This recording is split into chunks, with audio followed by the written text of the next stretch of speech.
लेकिन मुक्ति की याचना करोगे तो स्वर्ग मिलेगा। और स्वर्ग का सुख कैसा है, जैसे 5 स्टार होटल पर आप रुकें, 5 दिन का पैसा जमा कराएं तो आपको 5 दिन ही बंधुओं रखा जाएगा।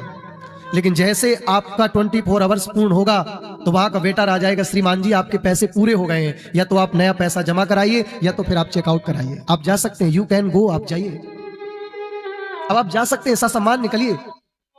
तो बंधुओं ऐसे ही स्वर्ग का सुख है, जितने दिन तुम्हारे पुण्य होंगे उतने दिन तुमको स्वर्ग में रखा जाएगा, और पुण्य के समाप्त होते फिर से तुम्हें नरक में धक्का दे दिया जाएगा।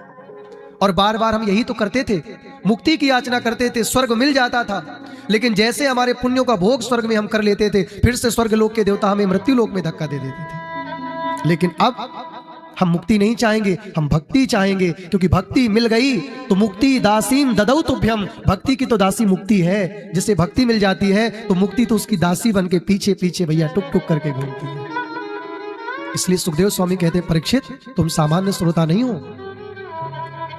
तुम्हारी माँ ने, तुम्हारे पिता चक्रव्यूह अभिमन्यु मारे गए चक्रव्यूह में, तुम्हारी माँ उत्तरा ने कितने कष्ट सहे तुम्हारे लिए, तुम सामान्य नहीं हो, तुम भक्ति मांगो। और अब तुम्हारी मति सती हो गई है, तुम्हें भक्ति मिलेगी। और आपकी भी मति सती होने के लिए तो बैठी है। सती वो नहीं जो अपने पति के संग मर जाए या पति से पूर्व चली जाए, वो सती नहीं। बंधुओं सती कौन? जिसकी मति भगवान को पति मान ले, जिसकी मति भगवान के संग सती हो जाए, उस बंधुओं, उस भक्तिमती माताओं को, उन बंधुओं को, उन सज्जनों को याद रखना, सीधे ठाकुर जी का बैकुंठ मिलता है। भागवत कथा में की गई सेवा अनंत गुना फलदायी होती है।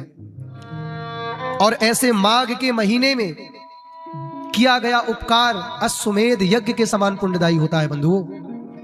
और जब हमारे जीवन में कृष्ण आने वाले होते हैं, कथा आने वाली होती है, सत्संग का प्रभाव आने वाला होता है, हमारा मन उदार हो जाता है, उदार हो जाता है। और कल आपने सुना कि नंद बाबा के घर में साक्षात मूर्तिमान आह्लाद बन के ठाकुर जी आए, तो नंद बाबा नंदो महामनस्तेभ्यो वासो लंकार गोदनम, परम उदार हो गए नंद बाबा।